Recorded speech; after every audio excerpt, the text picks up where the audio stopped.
16 నెలల్లో ఒక్క దెబ్బ కాదు మూర్తి గారు. శాసనసభ ఓటమి, పార్లమెంట్లో 0, మధ్యలో కవిత గారి అరెస్ట్, కేసీఆర్ గారికి శారీరకంగా ఇబ్బంది, ఫ్రాక్చరు, 3 నెలల పాటు పాపం ఆయన ఇబ్బంది పడ్డారు. 10 మంది ఎమ్మెల్యేలు వెళ్ళిపోయారు.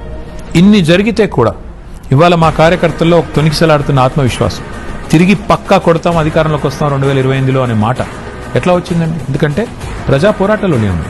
అది మీరు లగచర్ల తీసుకోండి, మూసీ బాధితులు అనండి, హైడ్రా బాధితులు అనండి, లేదా ఇప్పుడు సెంట్రల్ యూనివర్సిటీ పిల్లలు అనండి, ఒకటి కాదు ఎన్ని పోరాటాల్లో టీఎస్పీఎస్సీ ఎగ్జామ్లకు సంబంధించానండి, అన్ని విషయాల్లో కూడా ఒక క్రియాశీల పాత్ర పోషించి ప్రభుత్వాన్ని ఎక్కడికక్కడ నిలదీస్తున్నాం కాబట్టే వాళ్ళ ప్రజల్లో ఆదరణ పెరుగుతోంది, మా కార్యకర్తల్లో విశ్వాసం పెరుగుతుంది.